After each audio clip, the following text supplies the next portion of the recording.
ഉൽപ്പത്തി പുസ്തകം 3-ാം അധ്യായം 18-ാം വാക്യം. മനുഷ്യന്റെ പാപം നിമിത്തം ഭൂമിയിൽ മുള്ളുകളും മുൾച്ചെടികളും മുളയ്ക്കും എന്ന് ദൈവം അരുളി ചെയ്യുന്നുണ്ട്. മുള്ളുകൾ പാപത്തിന്റെ പ്രതീകമാണ്. ദൈവം മനുഷ്യനെ സൃഷ്ടിച്ചപ്പോൾ ദൈവം തന്റെ ഛായ മനുഷ്യനെ പതിച്ചു. അതിനാൽ തന്റെ ഛായയിൽ സൃഷ്ടിക്കപ്പെട്ടവൻ നശിച്ചു പോകാതിരിക്കാനായി മനുഷ്യൻ വരുത്തിവെച്ച പാപത്തിന്റെ മുള്ളുകൾ സ്വന്തം ശിരസിൽ കിരീടമായി സ്വീകരിച്ചുകൊണ്ട് ഈശോ ലോകത്തെ അനുഗ്രഹിച്ചു. ഒരു രാജാവിന്റെ കിരീടം അവന്റെ അധികാരത്തിന്റെയും മഹിമയുടെയും അടയാളമാണ്. എന്നാൽ എൻ്റെ ഈശോയുടെ കിരീടം ലോകം നൽകിയ വേദനയുടെയും പരിഹാസത്തിന്റെയും അടയാളമായിരുന്നു. രാജാക്കന്മാർ സ്വർണ്ണ കിരീടമണിയുന്നത് അധികാരം കാണിക്കാനാണെങ്കിൽ എൻ്റെ ഈശോ മുൾമുടി അണിയുന്നത് മനുഷ്യ മക്കളോടുള്ള തൻ്റെ സ്നേഹം കാണിക്കാനാണ്.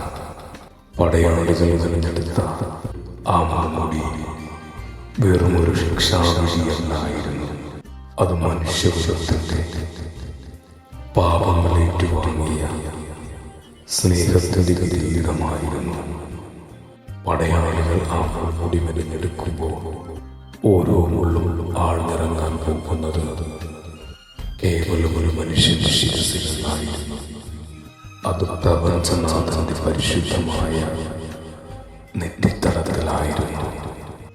അവർ ആ മുൾക്കിരീടം ഈശോയുടെ തലയിൽ വെച്ചമർത്തിയപ്പോൾ മൂർച്ചയുള്ള മുള്ളുകൾ അസ്ഥിയോളം ചെന്നെത്തി.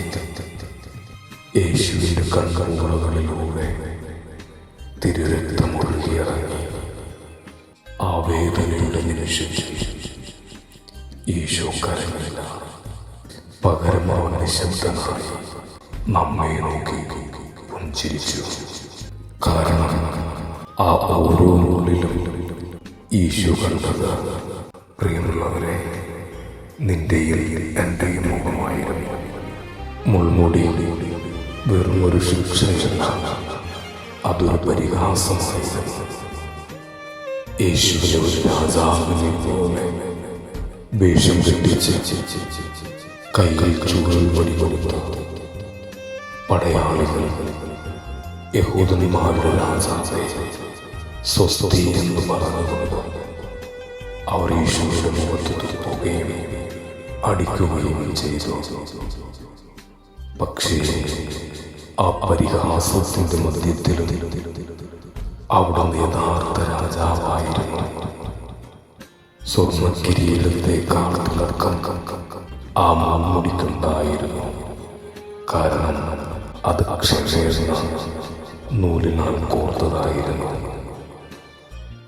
ശത്രുക്കളെ സ്നേഹിക്കാനും തളർത്തുന്നവരെ അനുഗ്രഹിക്കാനും ആ മുൾമുടി നമ്മെ ഓർമ്മിപ്പിക്കുന്നു.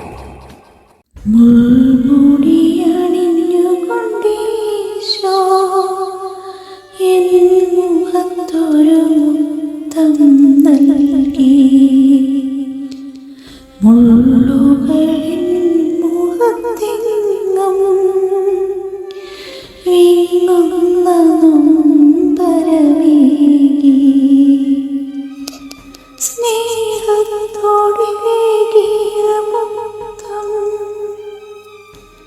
വേദനയായി മാറിയപ്പോൾ, സ്നേഹത്തോടെ വേകിയ മുത്തം വേദനയായി മാറിയപ്പോൾ,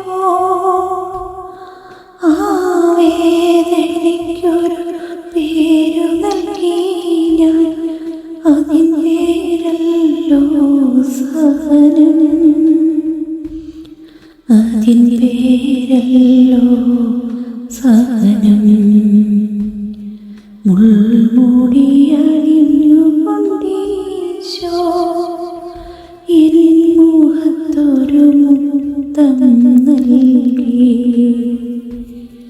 മുള്ളുകളിൻ മുഖത്തെങ്ങും വീങ്ങുന്ന നൊമ്പരമേകി. പ്രിയമുള്ളവരെ, കാകാമിൽ പൂക്കുന്ന ഈ പുണ്യ നിമിഷം കണ്ണുകൾ അടച്ച് കരങ്ങളെല്ലാം ചോറ് ചേർത്ത് പിടിച്ച് മുൾമുടി ചൂടി നിൽക്കുന്ന യേശുവിന്റെ തിരുമുഖം മനസ്സിൽ ധ്യാനിച്ചുകൊണ്ട് പ്രാർത്ഥിക്കാം. ഓ എന്റെ ഈശോയെ, അങ്ങയുടെ തിരുമുമ്പിൽ ഞങ്ങളിതാ നിൽക്കുന്നു.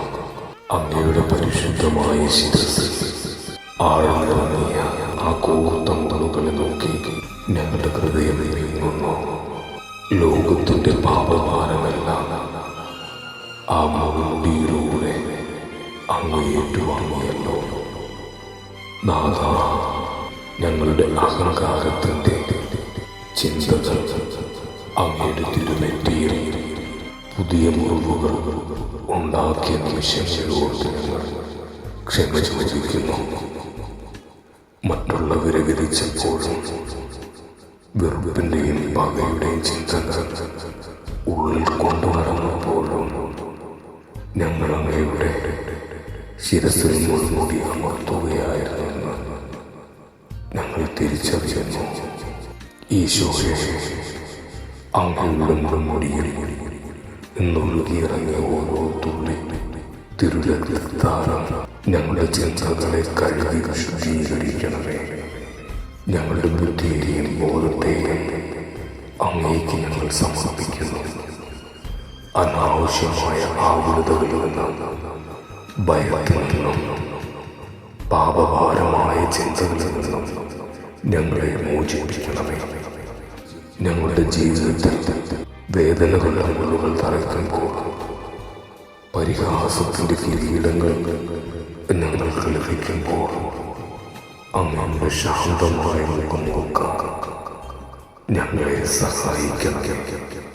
പരാതികളില്ലാതെ കുരിശു ചുമന്ന അങ്ങയെ പോലെ ഞങ്ങളുടെ ജീവിതത്തിലെ കൈക്കുകളെയും സ്നേഹത്തോടെ സ്വീകരിക്കാൻ ഞങ്ങൾക്ക് കരുത്ത് നൽകണമേ.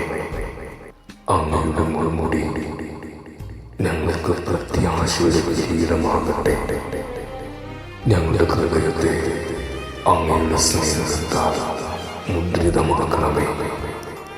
നിത്യം പിതാവായ ദൈവത്തോടും പരിശുദ്ധാത്മാവിനോടും കൂടി വാഴുന്ന ഈശോയെ, ഞങ്ങളെയും ഞങ്ങളുടെ കുടുംബത്തെയും അങ്ങയുടെ തിരുരക്തത്താൽ പൊതിയണമേ. ആമേൻ.